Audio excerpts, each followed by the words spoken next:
Today's guest helped scale THC Beverage brand Breeze from $0 to $3.5 million in monthly revenue in under 2 years. And she did all of this while balancing her time as a retention lead at an email and SMS agency. Alyssa Wallace is redefining retention strategies, pushing the boundaries of community building, and bringing innovative approaches to e-commerce and SaaS retention marketing. And in this episode, we get into all of that. So we dive deep into Alyssa's ethos. Open and click-through rates. I'm curious to hear your perspective on this too, Jordan, on how much emphasis you put on that as a main metric of success. The challenges of growing subscriptions for a drinks brand and the strategies behind Breeze's incredible growth trajectory. Now it's at, the last that I checked, 13%, but it's just kept increasing with the videos. Let's get into it.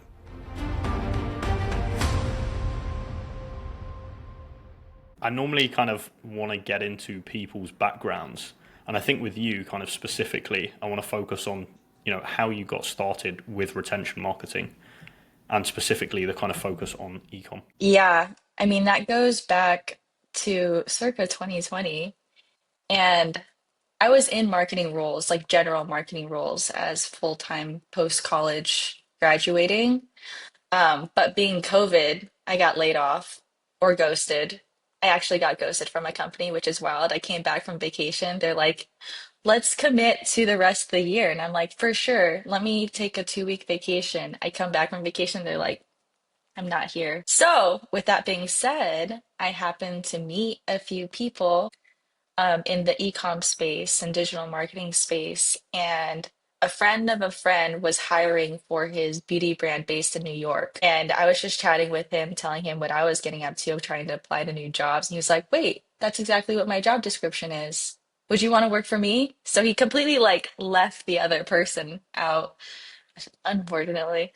But fortunately for me, I got in and he's a super lax dude. He let me run all the marketing channels for his company. So going from social media marketing to email and SMS marketing at the time. And that was my first time doing it. He gave me access to his Chase Diamond course. And I figured it out from there. Okay, so no kind of formal training, you just kind of learn on the job pretty much. Exactly. I mean, fortunately, all these resources are available online. And I think it's just meeting the right people and you figure out what to learn first. Okay. Can you just kind of fast forward from there to today and talk through your kind of journey? And yeah, I know today you've got 2 roles, right? So you're in-house at an agency and then work kind of at a brand. Yeah. So in the 2020 to fast forward to 2023 or coming up beginning of 2024, I was kind of in and out of freelancing. The first year I did full freelancing, trying to figure that out. And like any freelancer, the start is really rough starting out. You know, free projects, $300 a month retainers, whatever. I was just trying to figure it out. And by the end of it, I think I got a handle of freelancing, but not a handle of email marketing. So the next few years were in basically throwing stuff at a wall, seeing what sticks, connecting with more people in the space and figuring out what I didn't know, what I needed to know, and all of that kind of came together for the most part this year. So end of last year, 0 gigs, nothing. I left the agency that I was working at last year. And then starting the beginning of this year with nothing, got back onto Twitter, started doing content marketing because that worked before. Twitter was a little different this year, but same input yielded the same output. And I got a few gigs and ended up working with people that I dreamed of working with the last couple years. So that fast forwards to now where I'm working with Breeze and got recruited in-house for an agency that I actually align with. Okay. Can we just talk about the kind of personal brand side? How important was, the kind of social aspect, Twitter specifically, in getting these roles? It's been my bread and butter since the beginning. I mean, people in the digital marketing space getting leads through cold outreach was everything anyone was talking about. So I tried my hand at it, hated it. I'm like, even if even if it's a skill issue, I don't want to get better at the skill. Not gonna lie. So I researched other avenues, and one of them was warm outreach. And I was introduced to like people like Alex Hermosi early on, and kind of timing wise, he taught me a lot about content and also just throwing ideas out there. I mean, haphazardly, without any research, all I did was talk about what I knew and connected with people 80% of the other time. So it's like 80% engaging, connecting with other people in the space, actually getting to know them and seeing what I don't know or what I can share from the little experience that I do have. And then 20% was actually posting what I did know and what I thought and what I valued in general. It wasn't even necessarily personalized towards email and SMS marketing. And that's how I got 99% of my opportunities over the last 3 years. That is pretty incredible. Two things. Would you say it's like a prerequisite now to post content and to be doing that? And two, how much of your personality and kind of beyond just like here's some stuff I'm working on are you kind of posting? I would say the prerequisite is to be honest. Of course, it's Twitter. A lot of people lie. A lot of people post screenshots without the context of the entire story or narrative behind it, without even the time frame behind the numbers that are there. They could be like, yeah, we got $1 million in the last 30 days, but it's actually like the last year, and the time frame is, I don't know. I cannot confirm nor deny the accuracy of these posts, but I would hope and strive that you post genuinely what you know and what you're willing to do to know more. Because being on the hiring side and being on the hiree side, it seems a lot of the value is put towards efforts, problem solving, and adaptability over just skills. I would agree with that. To answer that question, is it something that you think people new to the workplace should be doing? 100%. I mean, I'm telling at least many of my friends are in the traditional uh, workforce, applying to jobs, putting their resume out, putting their cover.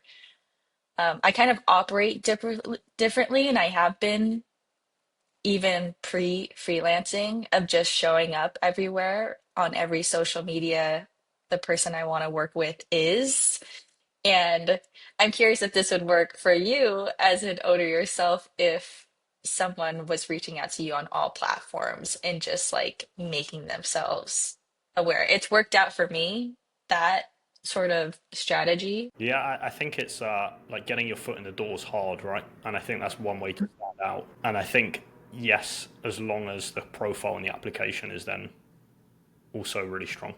Because I do get people, especially on LinkedIn, who are like harassing me almost in my inbox. Yeah, I think operate from the mindset of how do I make it easy for them to say yes to me? And that means saving them on time, energy, understanding, like the energy it takes to understand what you're saying. And I've gotten, there's DMs on Twitter and LinkedIn. I'm not even a founder or a hirer, and people are asking me like, "Can I work with you? Can I like?" I'm like, I'm not the one, but I appreciate, it's very flattering that you think I'm the one. Okay. And on the personality point, how much of that is coming across in your content, or is it more like professional, his value? I would, no, it's not professional at all. I may have used profanity once, maybe twice, or multiple times on my platform and on LinkedIn. It's literally in my What is, cover. what is your view on that then? So is this more like from the angle of, it's a personality, you're a real person, this is who I am? Is that I the think it thought? just comes from attracting people that you would work with the best. Like if someone didn't enjoy my personality and I live with my personality every single day, I'm like, I don't think we're gonna work well together. And vice versa. It's a mutual vetting process. So it's like a good filter. Yeah, it's a natural selection at its finest in this modern age. No, I like that. I think that's a good thought process. I want to touch on now because, as you said, you've got these kind of two roles. What Yeah. is it like kind of balancing them both and do they complement one another? I think at this stage, for context, this stage at my career, I'm only, what, 4 years in, still very early, still learning. And my intention from the get-go was that the first 5 years minimum were spent on getting as much experience as possible. And that I think includes working with many different clients. So in this case, it works really well for me to work in-house at an agency. I never thought I would work at an agency again, but Capturebox is just different. I've worked with like 4 or 5 other agencies, and Capturebox reached out to me, and I entertained it, thinking maybe I'd get burned again. Maybe it's all talk and no action. Who knows? And I actually went in it, and it's all action and no talk. And I'm like, this is nice. And we work with really cool people within the agency, so that's a win for me. And then Breeze came in pre Capture Box, hired me, and I've always wanted to get into subscription. And I'm not a huge THC recreational user, so it wasn't much the product, but the people working on the brand that interested me. Um, but yeah, I think that answers your question. Yeah, yeah. Right.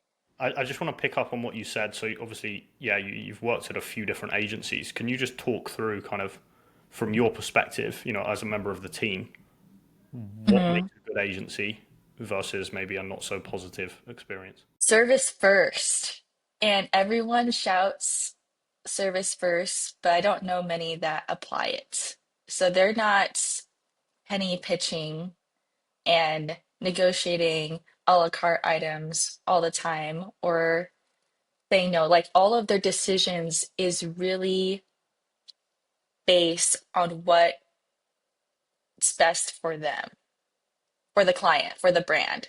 And they're taking everything into consideration. It's not email and SMS in a silo. They're looking at e-com revenue. They're looking at wholesale revenue if they do have that. They're looking at spend. I mean, the founders of Capturebox are way ahead of me, despite having the same little bit longer years of me in the email space, but they're extremely intelligent. And I don't know what we learned differently over the last few years, but they can take the information from the business and actually extract value from it, which sounds really simple and dumb, but me myself, I'm still learning how to do that. So I would say what's different compared to other agencies is that their actions are determined by what is best for the client based off of their goals. And majority of the time, that's revenue and what makes the most sense of them. But they're thinking short term and long term. They're not even thinking like, oh, what reaches the goal in a month? They're thinking about what is the perfect vehicle that meets the goal in the month, but also manages the goal in the long term. Yeah, so as a member of the team, so you said you'd kind of had some experiences that weren't as great. Are there maybe some, yeah, reasons why they weren't as great beyond kind of service delivery and results for client? The quality of life of being a contractor in an agency, speaking to other freelancers, is very high demand, I would say, from the get-go, especially for the people that hired me specifically early, were new to agency life. It wasn't like experienced agency owners. So that comes with nothing personal to the agency. It's just everything that you experience when you're first starting an agency. Like you don't have a system for hiring. You don't have a system for onboarding a client. You don't have a system of communication that goes from the person selling the service to the person who's actually fulfilling the service. Okay, so it's kind of like the structure and setup Yeah, isn't I good. think it's more operations based that reduces the quality of life of contractors and agencies. And that's going to deteriorate quality of work regardless of how experienced they are. Yeah. Okay. Moving on to kind of the retention piece then. So, are there any kind of first principles that you have or kind of best practices that you like to see kind of when looking at a fresh account? Looking at the fresh account, it's funny because for the Capturebox agency, when they were hiring me on an interview process, we went through all the questions, and by the end of it, they're like, "Oh, would you want to do the test project now?" And I'm like, "Sure." And they brought me into account, and they're like, "What do you see?" And I'm like, I don't know. I'm just kidding. So I was looking, at least speaking from scratch, looking at an account. I'm looking first home dashboard, what shows up on Klaviyo, which is the separation between email and SMS or campaigns and flows and what the ratio of that to business revenue is, or how much of that in relation to business revenue. So I'm looking at the proportions. Like, are flows driving most of the revenue? Are campaigns driving most of the revenue? At least on the surface level, if campaigns are driving most of the revenue and their flows are like the core of it is set up, but making like less than 20%, I would say that maybe it's a traffic issue.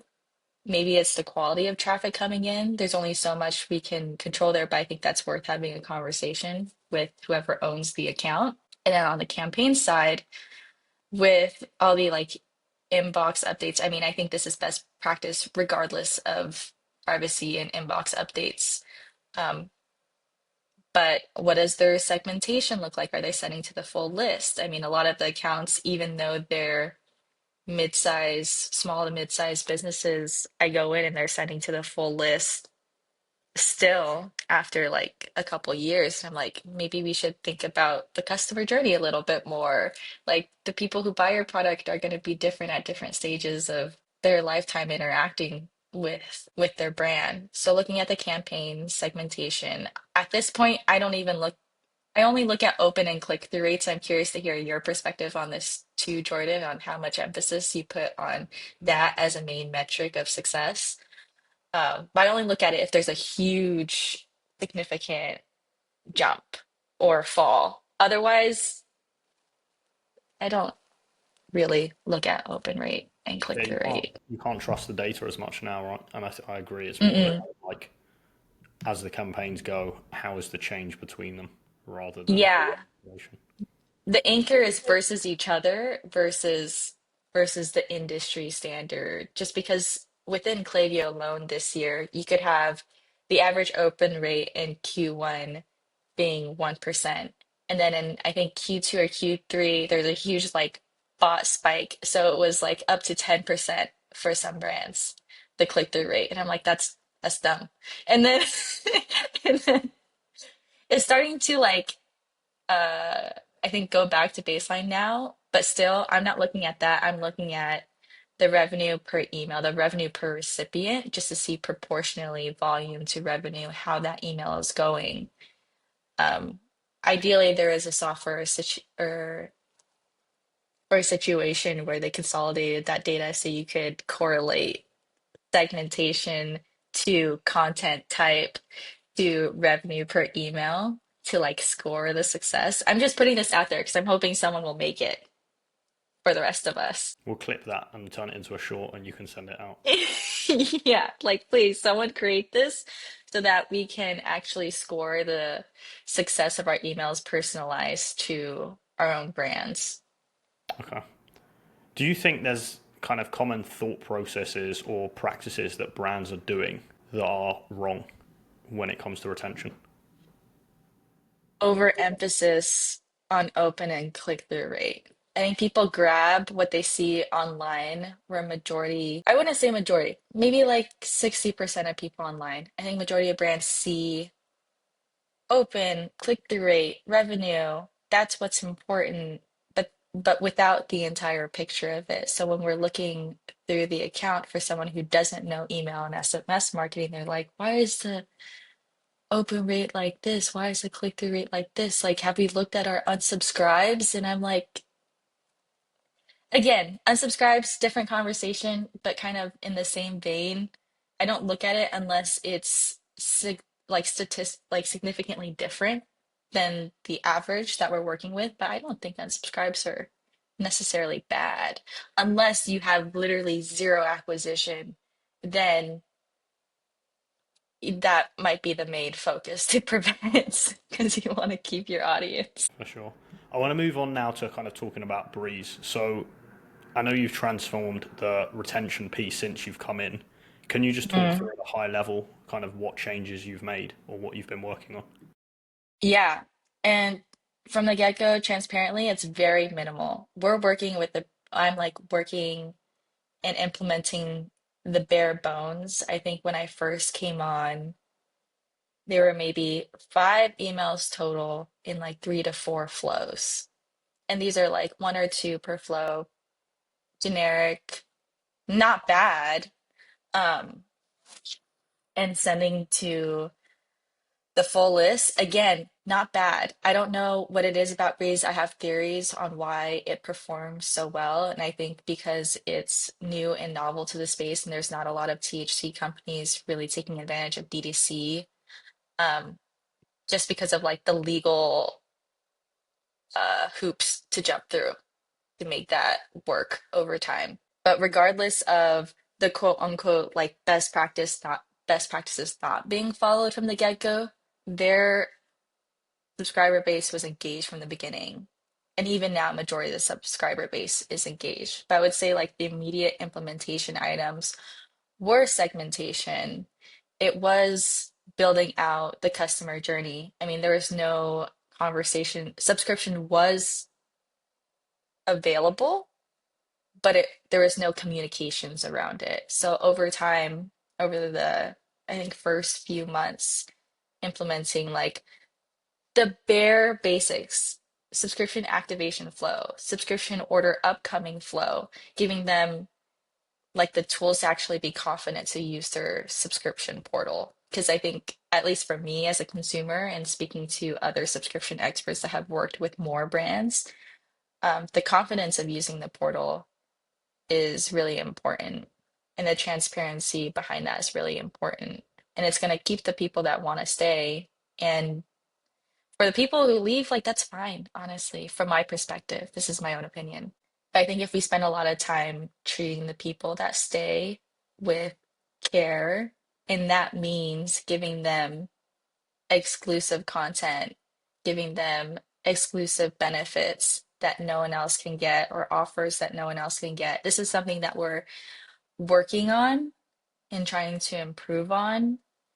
Um, but I will say one thing that has been really cool to see was there's this whole people cancel subscriptions all the time. And you can put in your platform, whether stay, skio, or whatever, what they call subscription treatments. So let's say you cancel because you have too much. The treatment could be like reduce your frequency from every 2 weeks to every month or every 2 months. And you could like customize your frequency within there. So most people have the like text space, click a button, you get the perk. But not, I haven't seen any that have videos. So I made Nick create videos of like addressing each cancellation reason. And ever since then, I think our save rate was really good in the beginning. And I think this is a pretty important metric when it comes to subscription brands is the save rate if we're thinking retroactively on cancellations. Um, but from the get-go is around 8 or 9%. I think on average we should be looking at 10% as like the anchor. And now it's at the last that I checked 13%, but it's just kept increasing Yeah. with the videos. And I think it really is that simple, especially because Breeze is a very founder focused brand or a very like brand where that's one of the main priorities. And we have the manager Corbin speaking. I mean, all of their emails from the beginning were plain text from Corbin, and he's speaking exactly like himself. There is no filter or anything.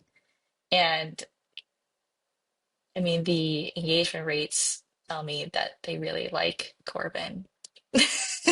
I want to pick up on the subscription piece. So you kind of talked about the flows, the activation and these kind of things that you put in place and, for people that have churned what you're doing there.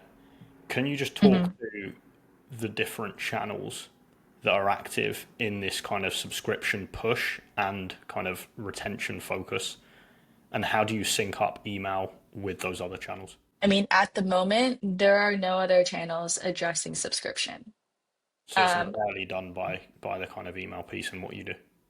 exactly. So this is something that we have to build a lot on, and we're actually talking to an expert in the subscription base, Brian Stark, on Twitter, I think next week in person to try to like see where we can move on to the next level because we're really at the bare minimum right now. And email marketing is the only channel where subscription is communicated at the moment. Well, And for this entire year. which is wild, right? Because I think for Yeah. public, so just for reference, do you know roughly what percentage of revenue is coming from the subscription piece? In November, 35%. Which is crazy, right? So you've got Yeah. phones and it's just email. Yeah, but I think it's just people going in for the discount. It's a definitely a more premium product. So when people are going on site and seeing the one-time purchase, I think it's a no-brainer to take the subscription. I think personally, the next step would to make the evergreen offer the subscription. Um, I've seen a lot of other brands like Gren's Daily, I think it's Gren's Daily, have their welcome offer as subscription offer, and I'm like, this is really cool in my opinion because it pushes people to stay for longer. And I've definitely stayed for longer. I'm staying at Magic Mind because the subscription offer that they did at Black Friday, they did like 50% off everything, had a whole PDP, and I'm like, this is beautiful. There's lots of examples of really great subscription systems that use their resources beyond email. What do you think is some of that low hanging fruit that you'd like to kind of implement to push subscription more? Low-hanging fruit will start at the site. So actually optimizing their PDP and getting subscription benefits over time. So a lot of people on the PDP just making the subscription easier to say yes to and more apparent and make people more aware. The last time I checked the Facebook ads library, there is no push to subscription from their ads. So if not there, then at least on the actual PDP, maybe even having its own um, siloed PDP and test traffic either to the welcome offer on site or to the subscription offer on that separate PDP. I would love to see that. And then other low-hanging fruit, if you're starting from scratch, well, actually, regardless if you're starting from scratch or not, put a block in all of your email campaigns pushing the subscription offer and use show hide. You can use show hide logic to a specific segment that hasn't signed up for subscription. Okay. I like that one. I think that's missed by a lot of people. Yeah, and it's so I don't know, that stuff is so fun for me to do, especially looking at like the different profiles. Like, oh, now you see it, now you don't. Is perfectly tailored for the people who are in the spot to take advantage of it. It doesn't make sense for someone to see a subscription push if they already have a subscription. Doesn't make sense for someone to see a subscription push if they already saw a subscription push recently and didn't interact with it or bite at it. Okay. I know some people who are in the kind of info and SaaS space when they're focused on subscription type products. They have a Mhm. way more kind of aggressive process for people that have kind of cancelled or churned, which involves Mm. SMS and sometimes even phone call follow up. What are Oh, your views on that? I mean, don't knock it until it's tested. See if that works. I mean, if the aggressive route has worked for them sustainably, then go for it. As a human and consumer of many subscription project products, I would be pissed. I would block them on all fronts. There's no way that they're going to contact me. But I could not be their target audience. So no Do you hard think there's feelings a there. balance between kind of results and brand with that I kind think of we're approach? focusing on the wrong thing. Um, at least in my conversations with subscription experts like Brian Stark or Matthew Holman that has like the podcast, a subscription podcast too. I mean, the attention seems to be redirected on saving people who canceled versus getting people who would stay or keeping people who want to stay. Okay. And you think that's where the attention should be focused? Yeah, that is my guess right now, just from like feedback.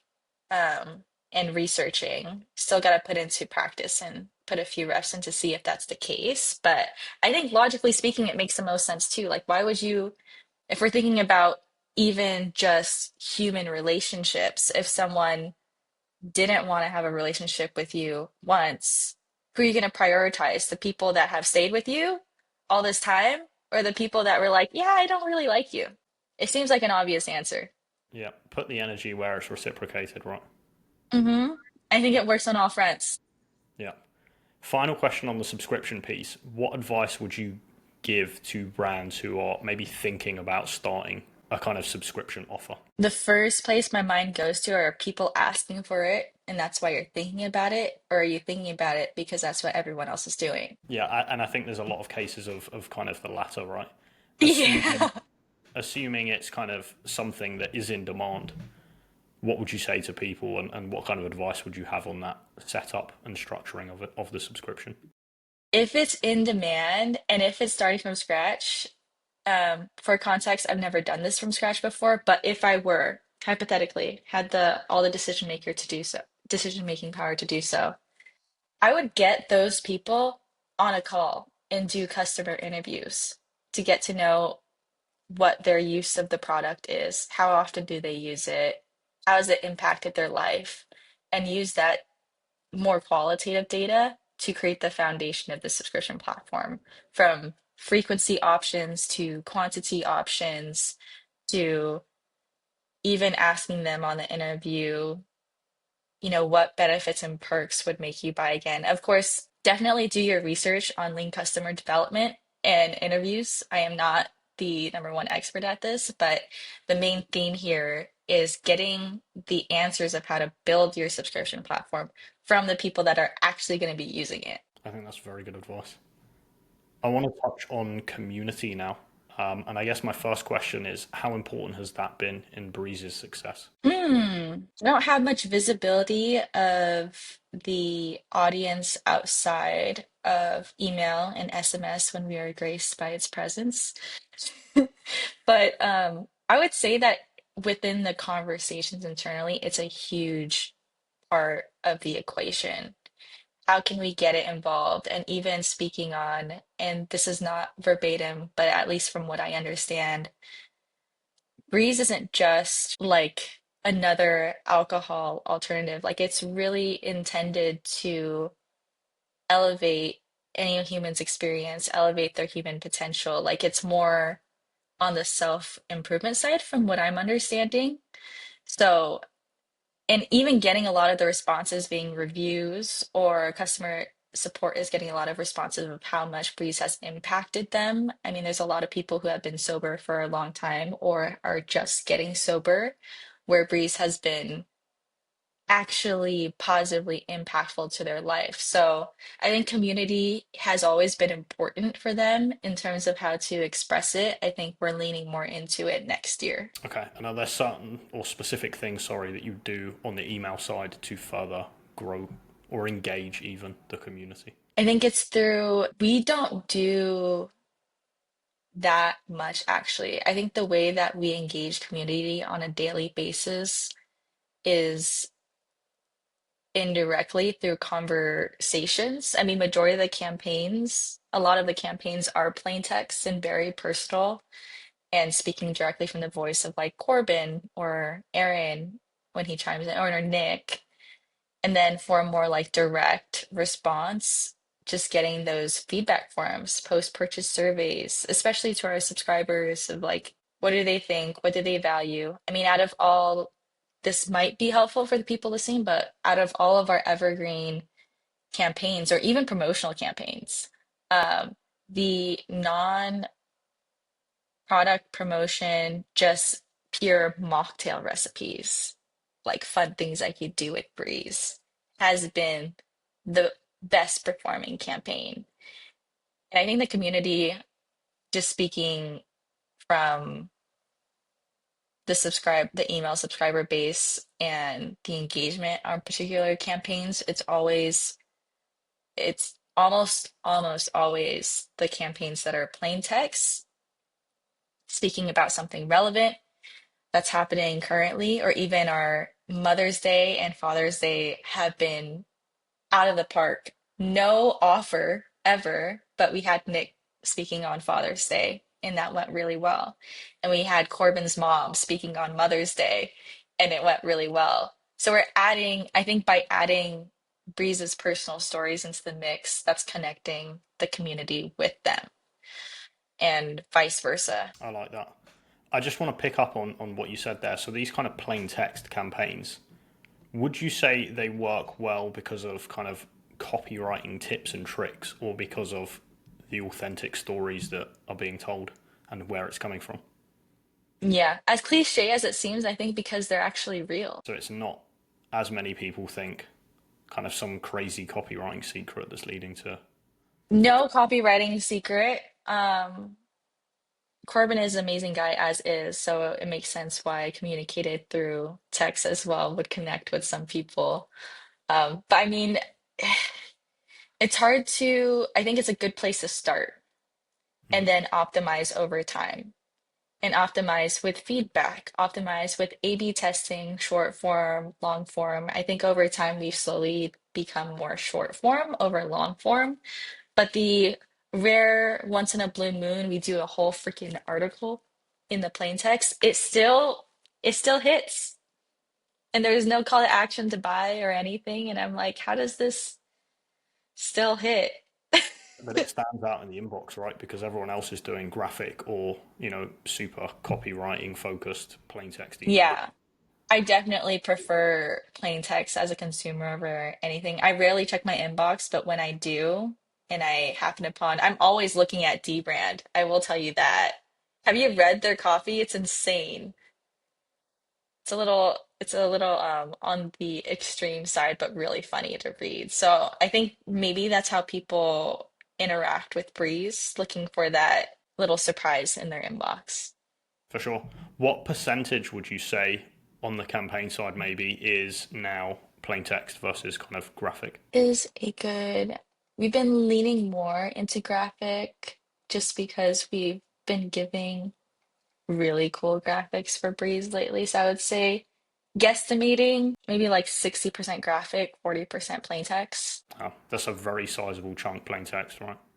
Yeah, more than any other brands that I work with. The majority of other brands, it's purely graphics.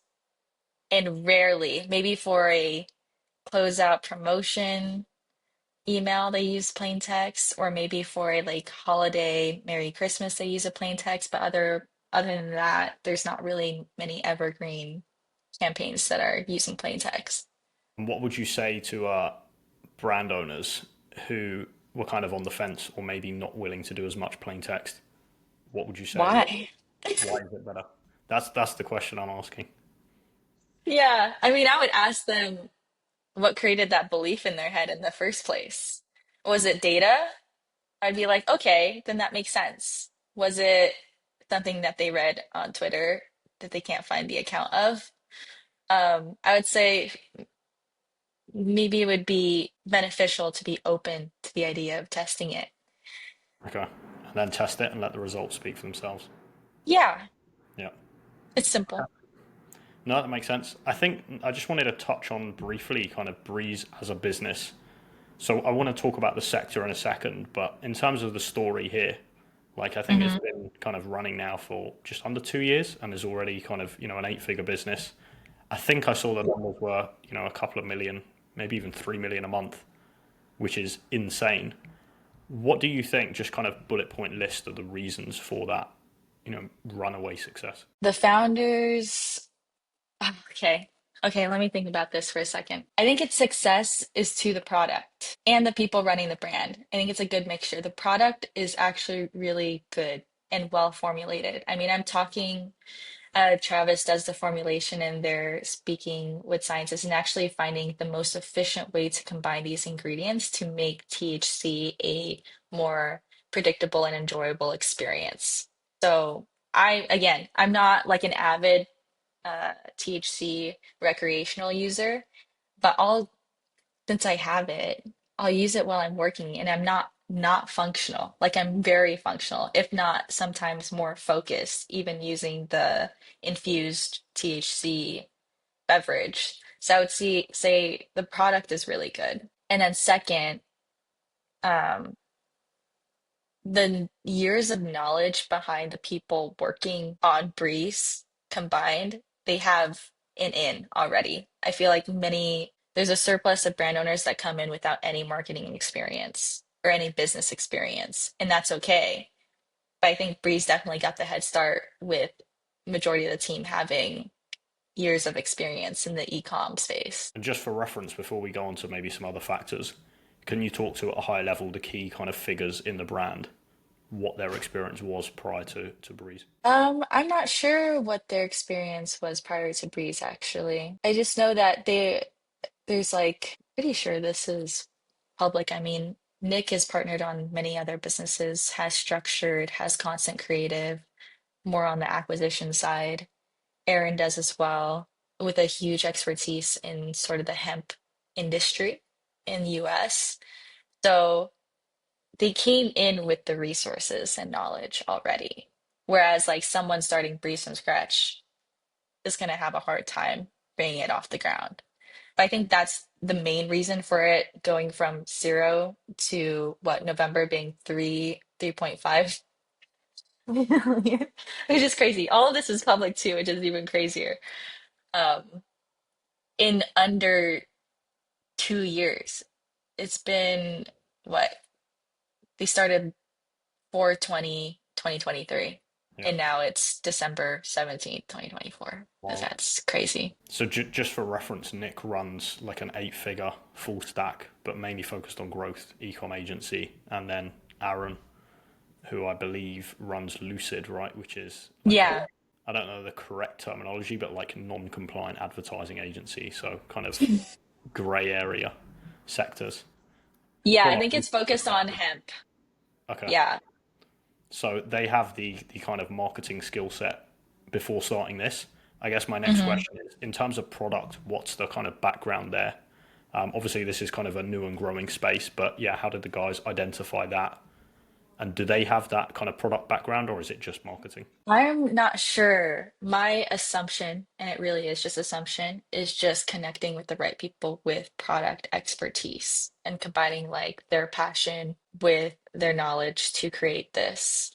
I don't really know anything beyond that, but I will say compared to other THC beverage cans that I've tried in the past, normally it's not mixed with adaptogens. And I think that's what levels out the effects of what you would normally get consuming THC straight, for example. Can we just touch on that then? So, in terms of this category, what are the benefits and why does it exist? I think the benefits for anyone who has consumed THC, I think a very normal experience is like anxiety or feeling like gravity is weighing heavy on you, and they're just really intense experiences, especially like depending on how you went about it, you could have been given the wrong strain or more than you can take. But these are perfectly dosed so that you don't feel anxious. Well, I have never felt anxious. You don't feel that heaviness that comes with it. I'm not feeling like the post THC grogginess, and I can only really talk from my experience and the experiences that I'm seeing on reviews on site, where it's a very different situation than, let's say, drinking from another beverage can or smoking it or eating edibles. All of them are pretty unpredictable. So, Yeah, I think that makes sense. I guess final question on this then is just in terms of a category, is this kind of started and does this exist as like an alternative to alcohol, or is there kind of another reason for someone that's kind of new to THC? I think the main focus is the alternative to alcohol as something that's easier to understand. I mean, majority of people understand the social pressures of drinking alcohol in public situations, whether that be like networking, going to the bar with friends, or going to parties. There's this subconscious or very conscious push to have a beverage in hand at all times. So I think the main focus is that it's a social tonic, but has none of the consequences of normal social tonics like alcohol. Yeah. Okay. It's very interesting. I think then, just to kind of, before we round off, going back to you, what's next for you? Like, what are your kind of personal goals, and where do you want to kind of focus in the next couple of years? They, it's the same. I think when we first spoke to each other, he asked me this question, and a few other people have asked me this question too. And it's just to confidently say that I'm a retention marketer. I can't confidently say that now, transparently. Um, but over time, I'm getting closer and closer every single year. And that journey in and of itself is pretty exciting. I don't know what's going to come out of it in 5 to 10 years. I know within the next 5 years, this is a good spot to be, working with different brands of different industries, of different sizes, seeing what levers are specialized to each one. And that's going to be dependent on a lot of different variables. I will say I do enjoy subscription the most. It's been the hardest nut to crack. And I've been told by others that the reason why there's not that many experts in this space for subscription is because it's a hard nut to crack. So I'm curious to see how far I go with that.